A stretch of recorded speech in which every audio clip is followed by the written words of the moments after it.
myself again. But it's the only way you're ever gonna learn. You look back and it's all in the past. I'm dwelling on that. Hi and welcome to NUFC Matters with me, Steve Wright. That is another episode of Dream Team, and it's one of our regular panelists' chance to pick their dream Newcastle United 11. They get a few substitutes and they get a manager. So welcome to Pete. How are you, mate? Not too bad. Been looking forward to doing this for quite a while now. So it's taking me a little bit of a while to get my team ready, but I'm definitely happy with it.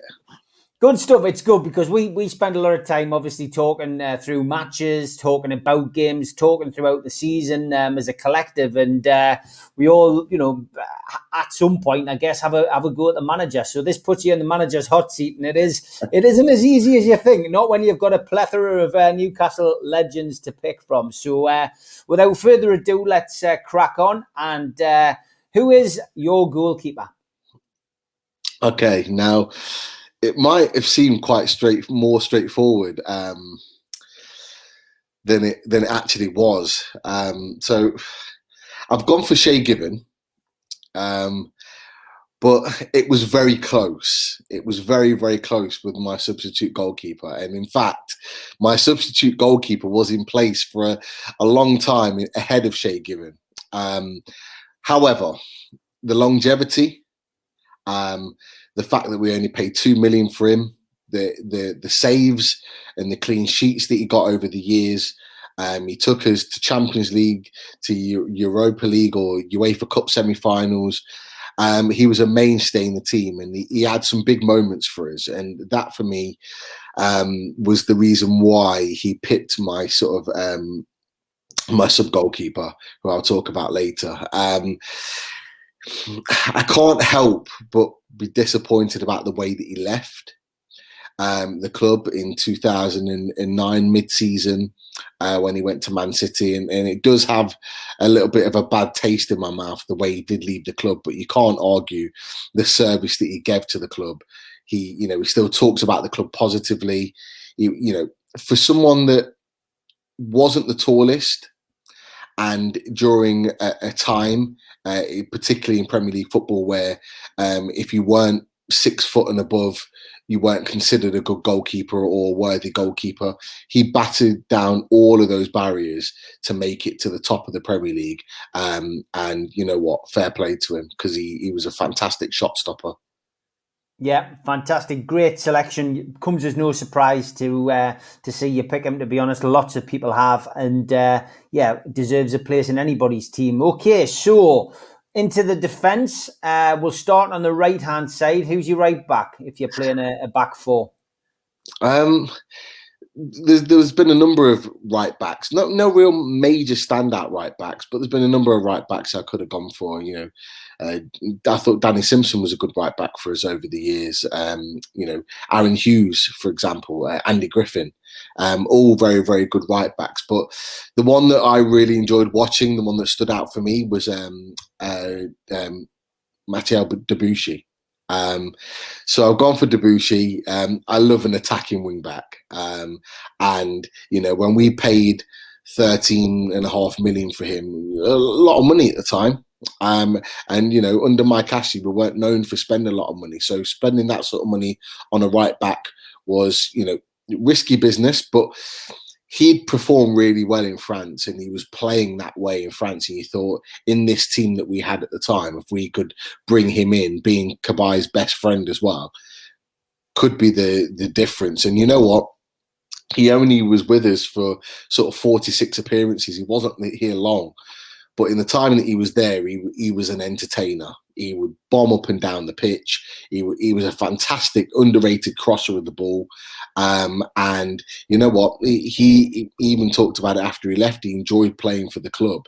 He went on to Arsenal, but you always knew that he wasn't going to be the same player there, because they don't play the same style of football. Whereas we sort of encouraged him on the sidelines to get up and down the pitch, to get into the box, and he did that. And you know what? When you score against the Mackhams, it's never ever forgotten. So for me, he had to be in there. Yeah, great stuff, and yeah, he was a great servant to the club, and certainly played his part in, in it has to be said, a pretty productive team, and you look at that period, and although Pardew, eventually left, and the wrath of the fans got to him, he was it was part of a fairly decent era and part of a decent back four, and looking at the rest of your back four. You've gone through the eras a little bit, so your next centre. Let's go for your first centre half, mate.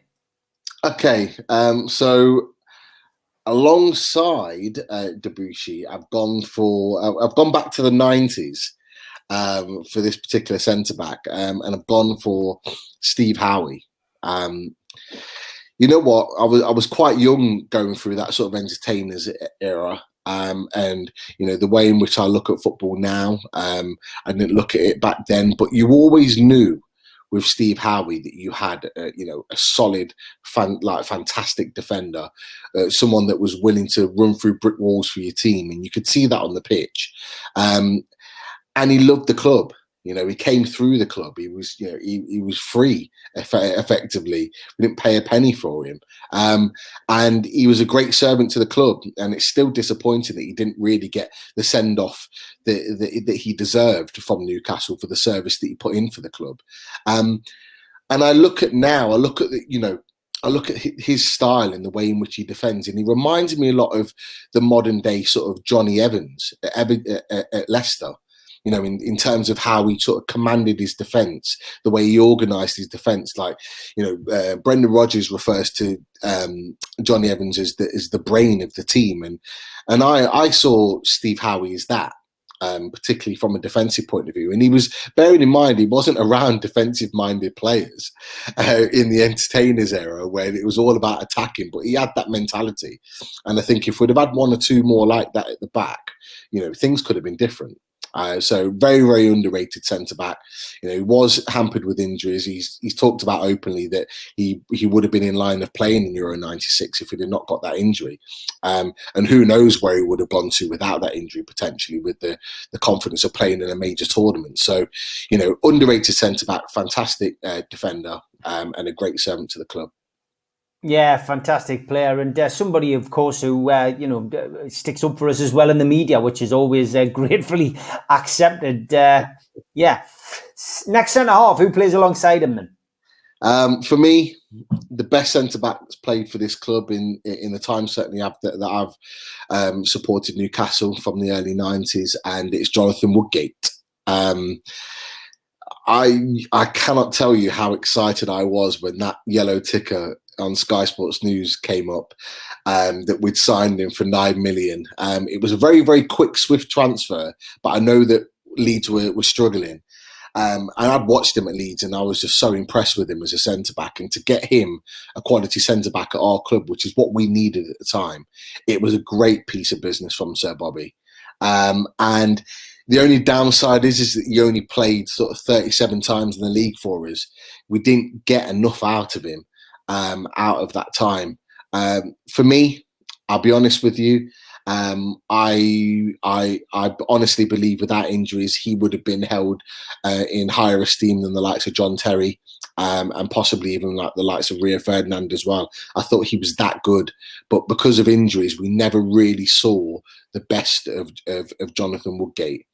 And I always remember driving, and my dad was driving home one afternoon, and it came on the radio that Real Madrid had signed him, and my heart just sank. I was just so gutted because he was such a good defender. And, you don't get great defenders come along very often like that. And we never really replaced him. You could argue Colaccini came in, but we never really replaced that quality. Outstanding defender. Got the chance to meet him a couple of times. In fact, I was with his brother, I think it was, in the away end in the semi-final of the UEFA Cup against Marseille when Didier Drogba destroyed us. So I've, just fantastic guy, great family. Definitely deserves his place in that 11. No, definitely, mate. He'd be in mine, and I've said to others, it's going to be a big struggle for me. I enjoy listening to other people's, but I know I'm going to have a struggle. And I think the older you get, the worse it gets because there's more players to pick from. But yeah, okay. To complete the back four, then who have you got in at left back? Um, Not everybody's choice, but certainly an underrated player for me, and that's Olivier Bernard. You know, we got him for an absolute steal. We got him for free from Lyon. And he came in without any promise, without any potential. No one really even knew who he was. And you know what? He fought his way into Sir Bobby Robson's plans. And as soon as he did that, he never went. He never went away. And at a time where he played just behind a left winger who didn't want to defend and didn't defend in Laurent Robert, I thought he was so underrated in how he performed for us at the club. Defensively, he was fantastic. He was a great tackler of the ball. He was very rare because he was actually really, really fast. He had a lot of pace about him, and it was very rare that a winger would get by him and beat him for pace. So defensively, he was solid, but actually his overlapping and his ability to cross the ball and get into the box was underrated too. And actually, you know, our attacking emphasis under Sir Bobby Robson, he played a massive part in that. And you look at everything, the fee, you know, the fact that we didn't even pay a fee for him. You know, he's come out of nowhere. He's built himself up and had a great career. He loves the club, and he still talks about the club. It's just a positive light. He still lives up north. You just love everything about him. Just a really, really great guy, always smiling, always happy, always enjoyed the fact that he was playing football for Newcastle United. And definitely very, very underrated for me as a left back. Olivier Bernard. That back four would take some beating. And the goalkeeper, of course, fantastic, mate. Yeah, great lineup. All right, what formation are you playing? I guess whatever formation you're playing dictates what kind of midfield and forward line we're going to see. So, how are you lining up? I've gone old school, Steve. I've gone 4-4-2, the old classic. There's no better than a 4-4-2. And to be honest, with the players that I've got, I think it's the right formation. We played our best football, or arguably, under 4-4-2 over the years. Yeah, I agree. So let's go right side of midfield then. Who have you gone over there? I've gone for the black and white Beckham. And that's what I used to call him, the black and white Beckham, and that's Nobby Solano.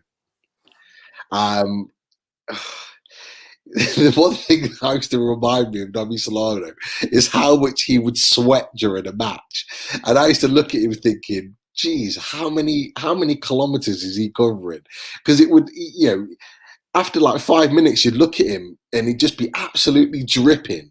And, it was never the warmest up in the northeast and at St. James's Park. So you think he must be working his socks off. And you know what he did? He never stopped running for us. But that's not why I love him. I loved him because technically he was outstanding. Players like Shearer and Bellamy over the years that he played with must have absolutely loved him on that right-hand side, because you knew if you were making a run that he'd get that and he would hit it like right on the X, right on the point. You knew exactly where you needed to be and he would put it there.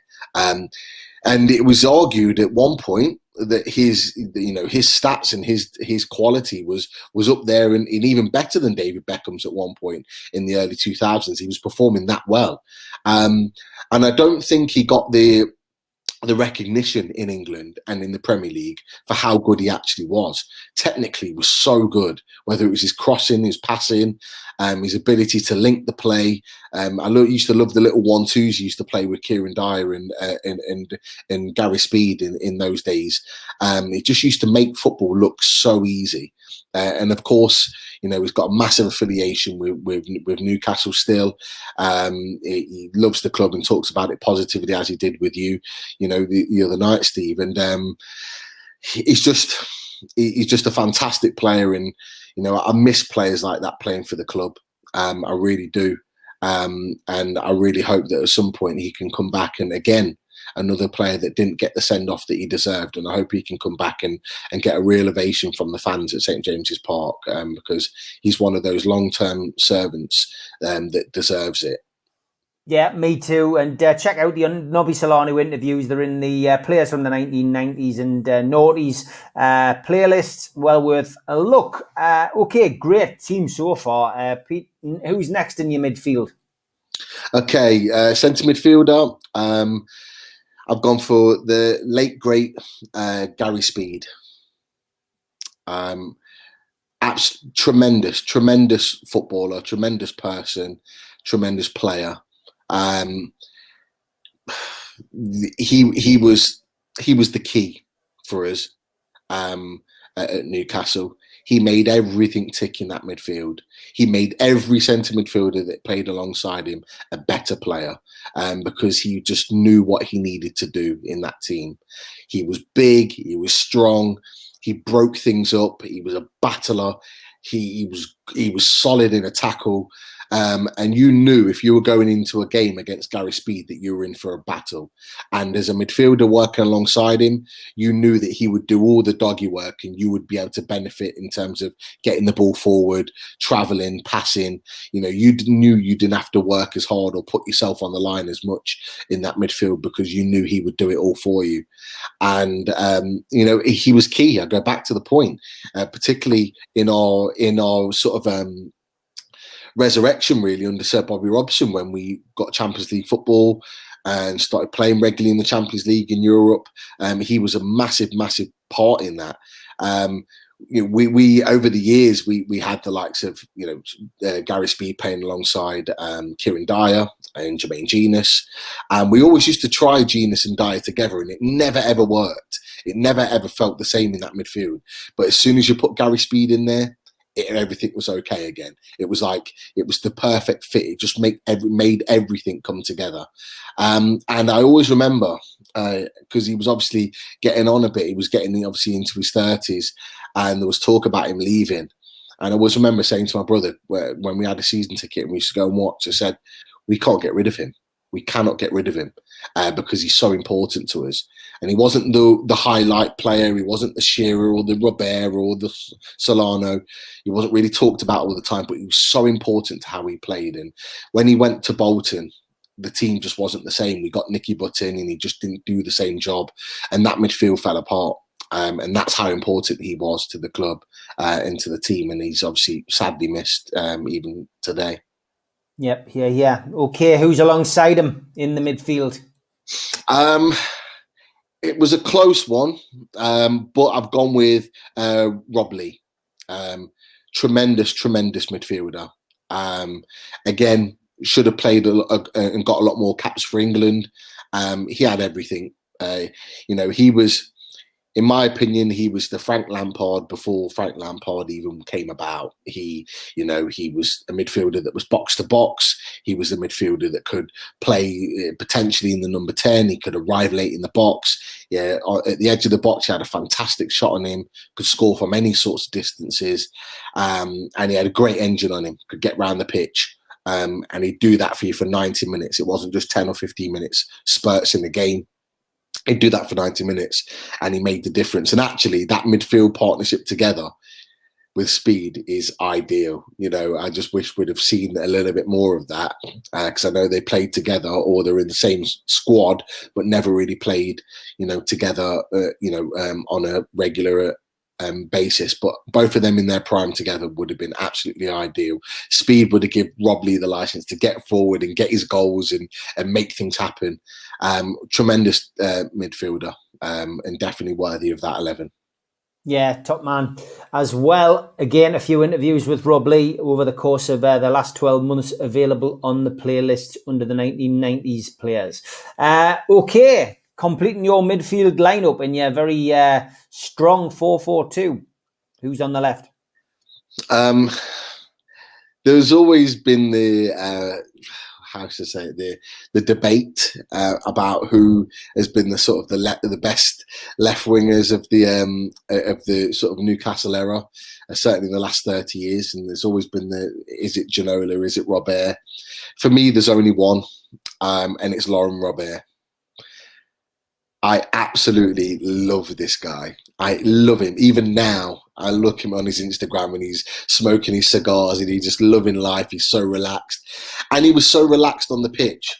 But my God, what a player he was. Honestly, I was so excited when it came up on the website that we'd sign him for 10 million, because I'd seen a little bit of him before and he wasn't really getting a game at PSG, and he came to us, and that goal with the free kick against Man United at St James's Park whipped it into the top right-hand corner, and that just kind of made Newcastle fans fall in love with him. And he just produced moment after moment after moment.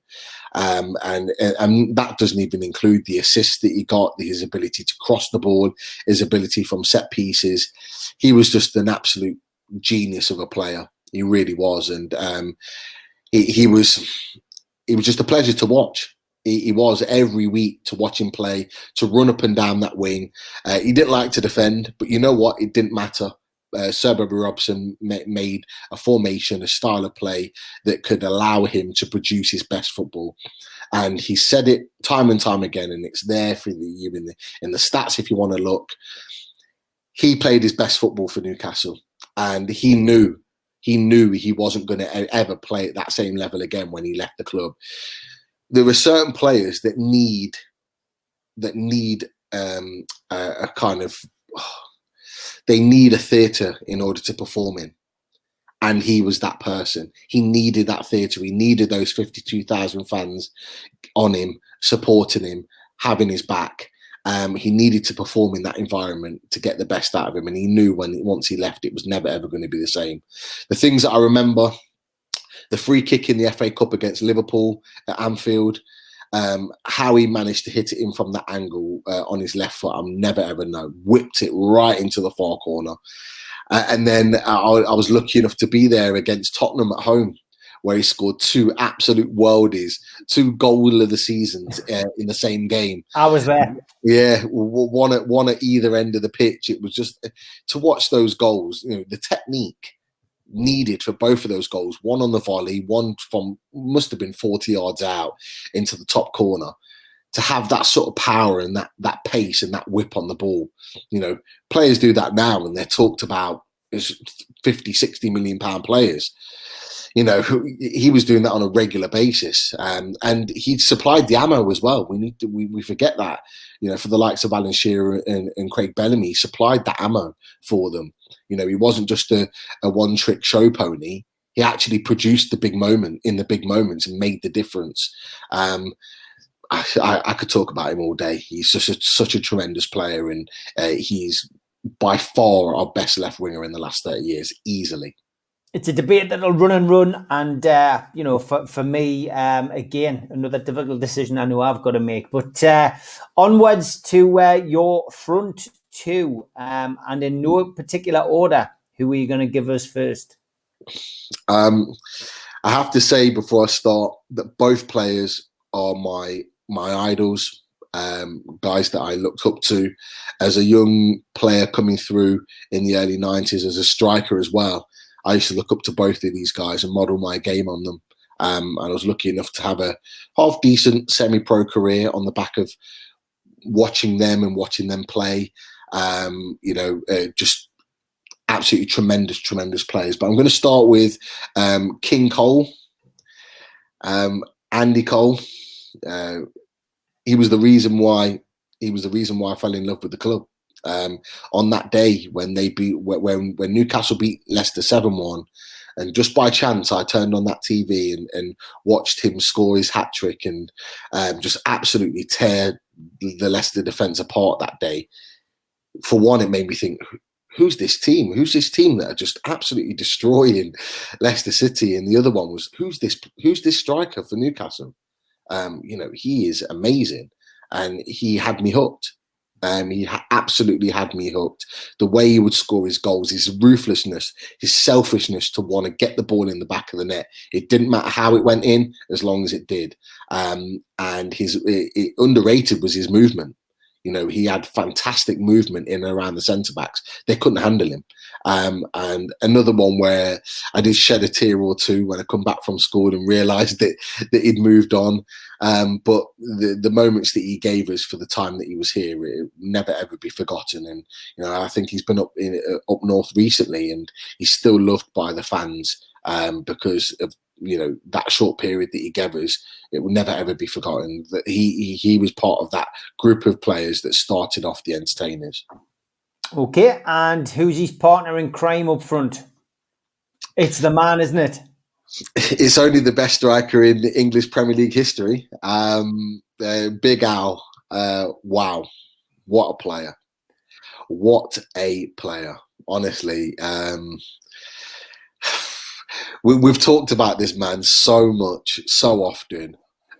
He is just he's my idol. He really is. I love the guy. Not only is he a fantastic scorer of goals, but he's a leader. He leads from the front. He demands a certain standard of quality, not just from himself, but from the rest of his players. And he made everyone around him a better player because he demanded it. And I love that about him. I love that. And I'm not just talking about his time at Newcastle. I'm talking about his time at Blackburn. I'm talking about his time at Southampton. He was just a leader right from the age of 19 all the way until he retired. And we were very, very lucky to have him for 10 years and have him scoring the goals, you know, that got us back up and running again. He's just the greatest. And there's all the talk about other people breaking the records, but they'll never be as good as him, in my opinion. You know, we're talking about a guy that scored 200 and however many goals, 60, 70, 80 goals in his Premier League career. But he missed 3 years worth of injuries that he missed in his career. You know, with his dislocated broken ankle. I think he'd done his ligaments in one. I think he'd done his ACL in another. 3 years worth of football, and he still scored that many goals. Just think of how many more goals would have been on that record. Nobody would be able to even touch that if he'd have been fit. And that it just tells you everything about the man. As well as that, the fact that he's had to change the way he played. You know, he was very much on the last man, pace in and behind the striker when he in the first section of his career. But then due to those injuries, he had to change his game. So he became a target man, a back to goal, winning flick-ons, holding up the ball, bringing into play. You know, he had to completely change his game, but he was still just as influential. He scored just as many goals playing that way. There's not many players that are able to change their game mid-career and still be effective. And he did that. And again, I keep saying it, another guy that needs to have, the respect on his name for the club that he played for and the club that he loved for 10 years. He needs that to continue. You went for 5 subs, so you've got your starting 11, which is great. But you've gone for 5 substitutes. So who's on the bench? Just bear with me, just 1 second. I've got to be on the move.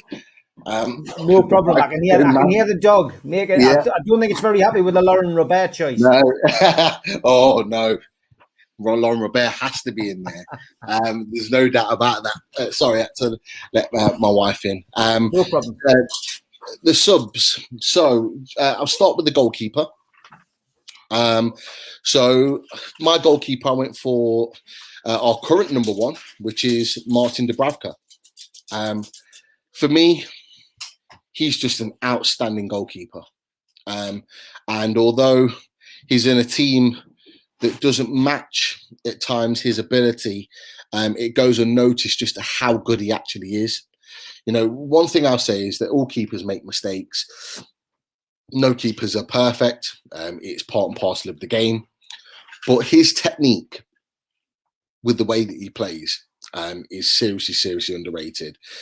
I always remember that first game he played for us against Man United, and the way he came out and collected the ball from corners, the way he stood up to the one-on-one with Martial. I was thinking, wow, like I haven't seen a goalkeeper perform like that for so long, and thought maybe it's just one of those, one of those days. He's just having one of those great one-off days, but he's produced that week in and week out, and he's continued to do that for the time that he's been at the club. And honestly, if we'd have had him 6 or 7 years earlier, I think the big clubs would have been coming sniffing. I don't think he'd have been around. I think clubs would have paid serious money for him. And I'm just glad that he's at the club and he's playing for us. And long may that continue, because although he's 33, 34 now, he could play on for another 3 years and still play at that level of quality. Yeah, I would agree. Next person on the bench sitting next to Martin Dubravka. Okay, so again, another fantastic centre-back who had a great career at Newcastle. I've gone for Fabrizio Colaccini. Was paid a lot of money for him. I think it was the best part of 12 million we paid for him to get him in over from Deportivo, if I'm right in thinking. And I was excited about him coming in, and he just came in at the worst possible time, where there was a lot of changes that were happening quite quickly, with Kevin Keegan leaving and going into a season where we eventually got relegated. And it's always difficult for a South American player to come into England and get used to it. There's not many players that come in and hit the ground running, and he needed that time. And there was always no question that the quality was there. But I always felt that if he was given the time, because there was talk that he was going to leave after we got relegated, that the quality would come through. And it did. It came through. And he was an outstanding centre back for us, and it told everything when we finished fifth and he was in the play. He was in the team of the season. I think it was alongside John Terry. He got team of the season for that, and he wasn't a natural leader. He got given the armband, and it felt like he kind of was forcibly given the armband because he was one of the best players in the squad. But he had to develop and learn to be a leader, because he wasn't a natural leader. And he did that over time. And he did become a leader. Maybe not the leader that we all wanted, but he did end up becoming a leader at the club. But you cannot argue that his positional play, his ability to control the ball at his feet, to make it difficult for attackers to attack the ball and get on the end of things, he was fantastic for us, and a brilliant servant. Yeah. Fully agree there. Okay, next sub. Again, a terrific player to watch. And it was very, very tough because he nearly made my first 11, and it's Yohan Cabaye. An absolute magician he was. He had everything. He was box to box. He could control things from deep. He could get forward like a number 10 and create things and arrive late in the box. He had a good engine on him. His technique for his passing, his range of passing. We talk about what we want from John Joe Shelby. This boy had it. He had a range of passing that was an absolute pleasure to watch on a weekly basis. And, again, he had the perfect partner in Cheick Tiote, who broke everything up, allowed him to play and do those things. But I tell you what, he was a bit of a terrier himself. He used to fly into tackles and get into a little bit of mischief on the pitch. And he had that little bit of bite about him. So we had everything as a midfielder. And it was obviously just a shame that we didn't get him long enough. The big boys were always going to come calling. And, with his French roots, it was always going to be difficult to hold on to him when the likes of PSG and one or two others took him away. But, I look at Yohan Cabaye and I look at the fact that when we signed him, we paid 4 million for him, which is absolute peanuts in the world of footballing. You look actually today, in today's football, you've got the last time, we bought Yohan Cabaye the last time Lille won the championship. In France, and Lille won the championship this season, and supposedly their best centre midfielder, Sommer, is now going to Leicester for the best part of 25 million. So the fact that we got him for 4 million, who's arguably a much better player, is an absolute snip and great business done by the club. And then to sell him for 20 million it was. I think he was worth more, in my opinion. But again, another player that's left the club and wish they stayed, because if they stayed and they were the main man at the club, it could have pushed us on and it could have elevated his career. Because effectively, moving to PSG ended his French career when he was playing regularly for them. But a great guy, fantastic player, and definitely worthy a place within the squad. Another man as well who had a good song, Don't Sell Kabay, Johan Kabay, a song which, of course, captured a particular era. Loved it. I remember the game that he left, the game after he left, it was Norwich away. And I was there, me and my mate were there, travelled in horrific traffic to get there. And literally for 90 minutes, there was a group of us just in one section of the away end that just sang it for 90 minutes. we knew he was gone, but we still sung it anyway. A great song to have. Yeah, great stuff. Okay, you've got 2 more places left on the bench. Who's the next man? He was the alternative left winger. So in that big debate, Davey Ginola, my preference is obviously Laurent Robert, but you cannot deny that this guy was a fantastic player for us for the time that he was with us. I think we paid 2 million for him from PSG, which is absolute peanuts compared to the level of quality he performed at.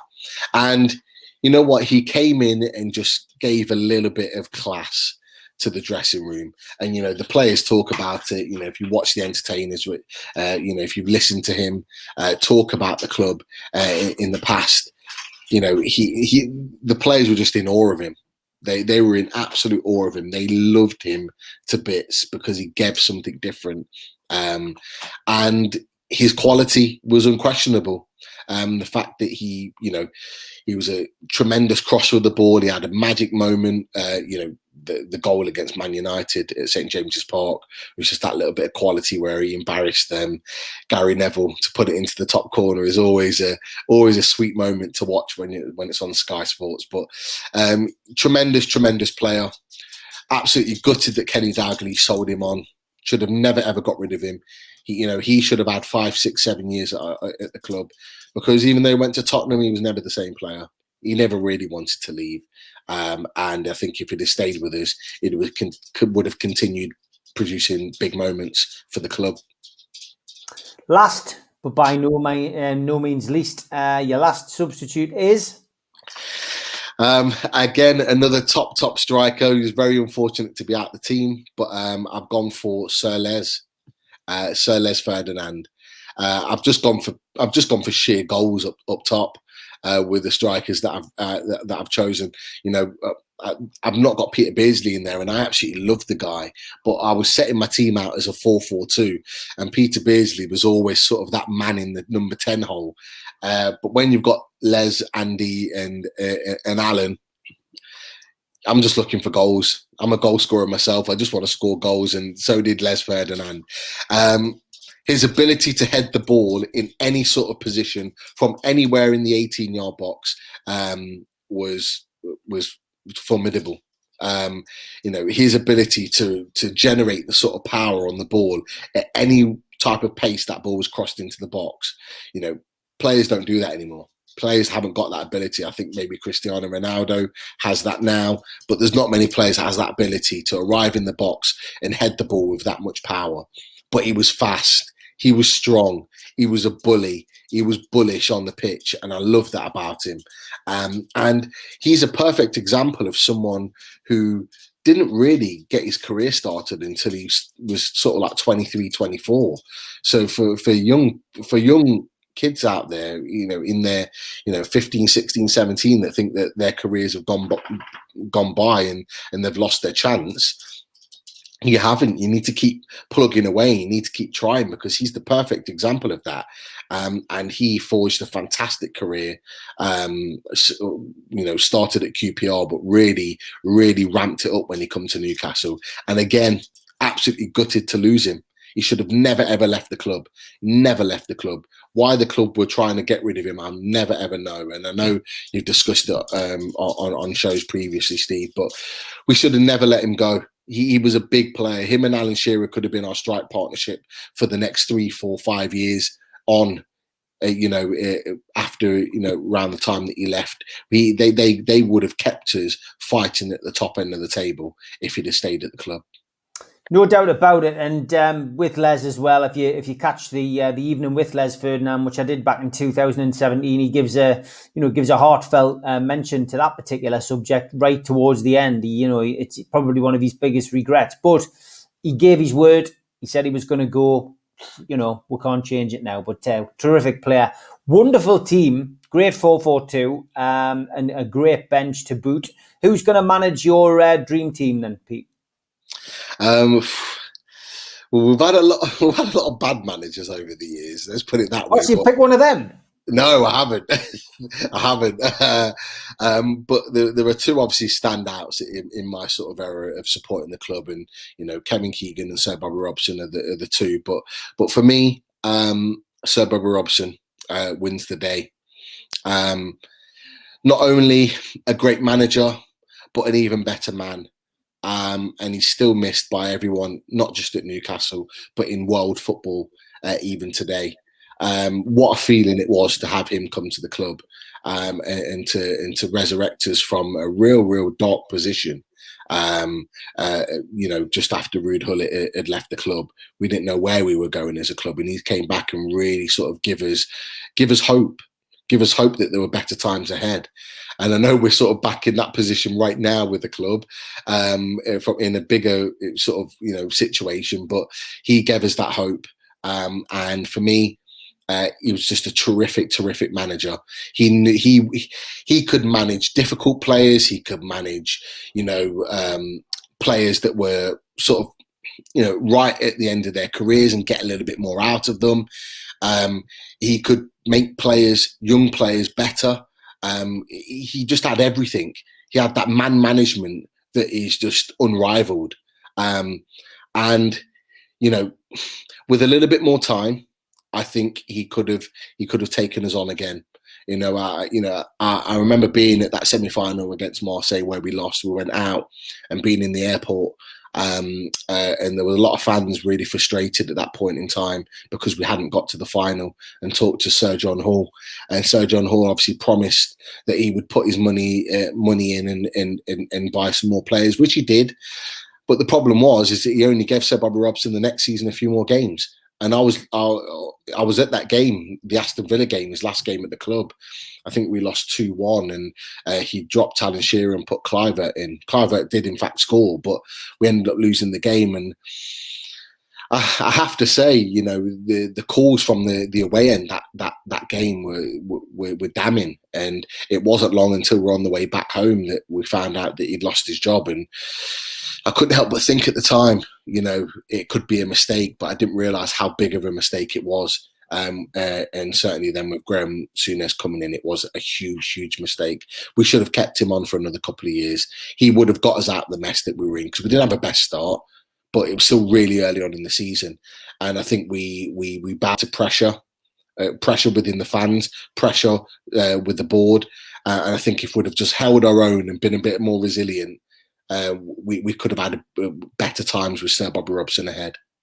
Yeah, great stuff, great words, great team, Pete. Thanks for sharing that with us, and managing to put such a great lineup together. Big shout out to our sponsor, Spider VPN, for all your internet security. Just Google Spider VPN. You'll find them at the top of the search list, and they can help you protect your passwords, etc. Also, a big shout out to another one of our sponsors, skipsandbins.com. Telephone 0800 25 45 25 3. Email inquiries at skipsandbins.com. Website www.skipsandbins.com. Easy, contract free, and pay as you go waste collection. And also a shout out to qtechshop.co.uk, the makers of pool tables and snooker tables in Wallsend, Newcastle, and to Jab Signature as well, who are long-term supporters of the show. Want to subscribe? Then hit the Newcastle Legends logo in the bottom right-hand corner, and that's it. It's free. hit the like button, which is the thumb up, and click the share button to share to your social media. Hit the comments to join the chat. Obviously, this isn't a live tonight, but live chat is always in operation on this channel. And if you want to pop onto our website, nufcmatters.com, that's where you can buy all of our t-shirts. Pete, great stuff, mate. Thanks very much for sharing your dream team, and thanks for joining us, mate. Take care. No problem. Cheers, Steve. Cheers, mate. Bye-bye.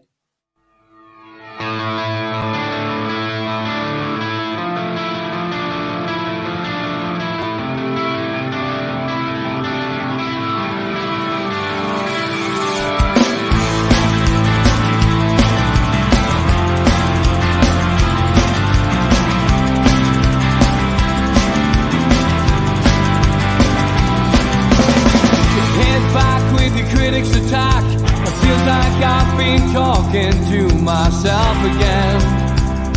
But it's the only way you're ever gonna learn. You look back and it's all in the past.